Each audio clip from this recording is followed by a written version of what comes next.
Hey there. So, you're working on a scientific paper and you know that every single word has to pull its weight.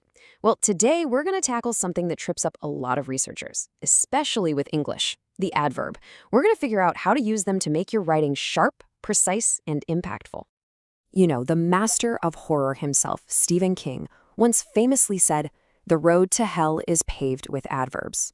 Wow, right? That's a pretty intense statement. He's basically saying adverbs are the enemy, making your writing weak and just messy. But here's the thing. Does that really apply to scientific writing? I mean, we're talking about a world that's all about precision and objectivity. Are adverbs really going to be the downfall of your research paper? That's exactly what we're going to get into. So here's the first hurdle. For scientists, and especially if English isn't your first language, adverbs can feel like a total trap. They promise to add all this great detail and precision, but more often than not, they end up causing grammatical mistakes and just making things, well, more complicated than they need to be. Really, the trouble boils down to two key problems. First, just putting the adverb in the wrong spot in a sentence, which, can totally confuse your reader. And second, just plain overusing them. That can make your writing feel clunky and, frankly, a bit of a slog to get through. But don't worry, we're going to fix both. All right, so let's start with the basics, the mechanics of it all. Getting the placement right is really the first big step to mastering adverbs. And the good news is there are a few simple, really powerful rules you can just follow. Okay, rule number 1. This is all about the verb to be. Words like is, are, was, were. Whenever you're using an adverb with one of these, the rule is super simple. The adverb always comes after the verb. Every time. And this slide just lays it out perfectly, right? The correct way is, it is also an important factor. See how the adverb also comes right after the verb is? Putting it before the verb is honestly one of the most common mistakes people make, but it's such an easy fix once you see the pattern.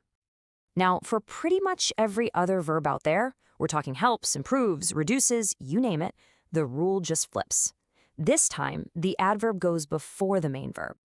Let's see this in action. It's totally correct to say it also helps reduce costs, with also tucked in right before helps. The other way, it helps also to visualize. It just kind of breaks up the rhythm and feels a little awkward, doesn't it? Okay, last placement rule, I promise. This one's for sentences that have those auxiliary or helping verbs, words like have, has, will. In these cases, the adverb gets neatly slotted in right after that very first helping verb.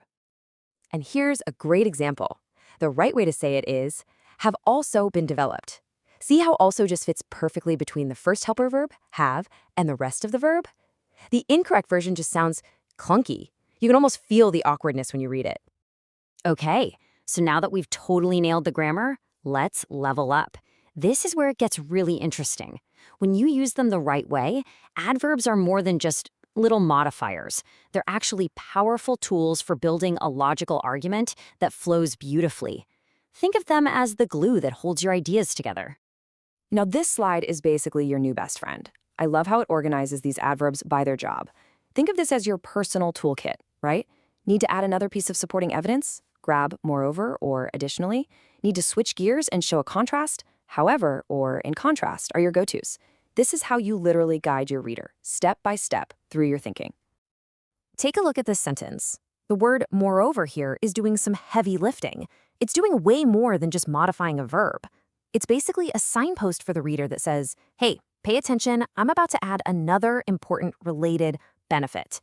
It builds this smooth, logical bridge between two separate facts, and that makes the whole statement much, much stronger. All right, let's zoom in on a couple of words from that toolkit that often trip people up. However, and nevertheless, they seem super similar, but getting them right really shows you have a strong command of academic English. So here's the key difference, and it's all about the direction of the contrast. You use however when you start with a positive point and then introduce a downside, like the experiment was a success. However, we still need to make improvements. But you use nevertheless when you acknowledge a negative point first and then introduce a positive one in spite of it, like the results were a mess. Nevertheless, the study gave us valuable insights. It's subtle, but it's super powerful. So we've covered where to put adverbs and how to use them to build arguments. But the final master level skill is knowing when to just not use them at all. And this brings us right back to where we started with good old Stephen King. And the writing expert William Zinsser really drives this point home. His argument is that most adverbs just repeat what a strong verb already says. They just add clutter, not clarity. And this is so, so true in scientific writing, where being concise is everything. So here you go. Here's a practical hit list of words you can probably search for in your draft and just delete. Words like very, greatly, really. We call them intensifiers, but the funny thing is they usually make your writing weaker, not stronger.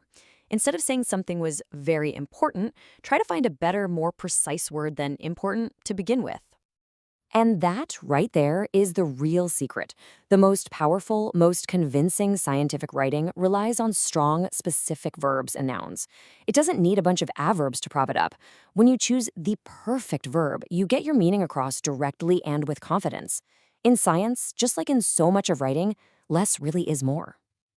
So, as you go back to your own work, I want to leave you with a little challenge. Open up your latest draft. Which adverb can you find and eliminate right now to make your sentence stronger, clearer, and more impactful? It seems like a tiny change, but trust me, it can make a huge difference.